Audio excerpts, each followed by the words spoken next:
तो मुझे ये क्वेश्चन पूछा गया था कि find number of ways in which 8 different beads can be arranged to form a necklace. ठीक है।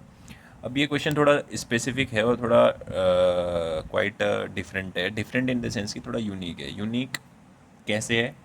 क्योंकि ये नेकलेस है बेटा। ठीक है। तो इसमें सर्कुलर अरेंजमेंट का फॉर्मूला तो लगेगा। ठीक है। सर्कुलर अरेंजमेंट का फॉर्मूला क्या होता है? अगर मुझे n डिस्टिंक्ट ऑब्जेक्ट्स को किसी सर्कुलर चीज़ में अगर अरेंज करना है तो उसका फॉर्मूला होता है n-1 फैक्टोरियल। इतने तरीके से मैं इसको अरेंज कर सकता हूँ। ठीक है। n ऑब्जेक्ट्स को किसी सर्कुलर टेबल में या फिर किसी भी सर्कुलर चीज़ में अगर मुझे अरेंज करना है तो ये इसके तरीके होते हैं। लेकिन नेकलेस वाले केस में क्या है कि हमें बाई टू भी करना पड़ता है। बाई टू क्यों करना पड़ता है? इसके पीछे का रीज़न ये है कि अगर जैसे मान लो मैंने कोई 3 ऑब्जेक्ट्स लिए A B C। अब इन 3 ऑब्जेक्ट्स को अगर मैं किसी एक लाइन पे अगर अरेंज करता तो टोटल 3 फैक्टोरियल तरीके होते, 6 तरीके होते। ठीक है। लेकिन अगर मैं इसको सर्कल पे अरेंज करना चाहूँ तो 3-1 यानी कि 2 फैक्टोरियल तरीके होंगे। ठीक है। अब वो क्या क्या तरीके होंगे? वो ऐसा होगा A B C या फिर A C B। ठीक है।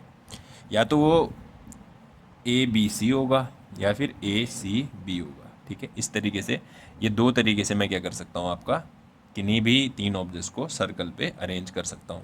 ठीक है। अब लेकिन होगा क्या ना कि अगर मेरे पास नेकलेस है तो मैं उसको ऐसे पकड़ सकता हूँ नेकलेस को। तो मान लो कि मैंने इस तरीके से इसको अरेंज कर रखा है, तो अगर ये फ्लिप नहीं हो पाता, फ्लिप नहीं हो पाता तो ये तो स्टिक है, ऐसे ही रहता। एक अरेंजमेंट ऐसे बनता, एक अरेंजमेंट ऐसे बनता। लेकिन लेट अस सपोज कि नेकलेस है मान लो और उसमें 3 बेड मुझे आपके अरेंज करने हैं। तो अब मैं क्या करूँगा, इसी नेकलेस को अगर मैं फ्लिप करके देखूँ तो मुझे ये चीज़ दिखने लगेगी ना। फ्लिप करके देखूंगा तो ये चीज़ दिखने लगेगी। इसका मतलब ये अरेंजमेंट भी तो काउंट हो ही गया एक ही अरेंजमेंट में, क्योंकि नेकलेस तो आपका फ्लिप हो सकता है। ठीक है।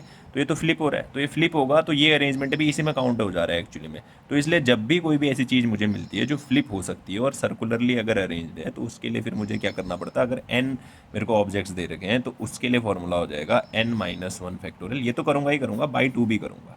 अगर वो फ्लिप हो सकता है, वो ऑब्जेक्ट जैसे नेकलेस है वो फ्लिप हो सकता है, तो बाई टू करूँगा। बाई टू क्यों कर रहा हूँ? क्योंकि इसको फ्लिप करूँगा तो ये अरेंजमेंट तो मुझे दिख ही जाएगा ऑलरेडी, है ना। तो वो ऑलरेडी एग्जिस्टेड है इसी में, तो ये एक्स्ट्रा काउंट हो रहा है। तो इसको इक्वलीफाई करने के लिए बाई टू करना पड़ेगा मुझे, ऐसा।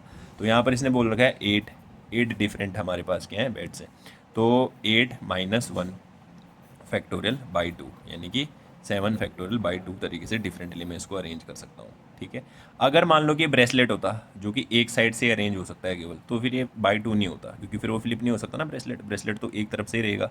तो कोई भी चीज़ जो फ्लिप भी हो सकती है उसके लिए मुझे बाई टू करना पड़ता है, क्योंकि फ्लिप होने पे ये सिनेरियो जनरेट होता है। ठीक है। तो ये क्वेश्चन था।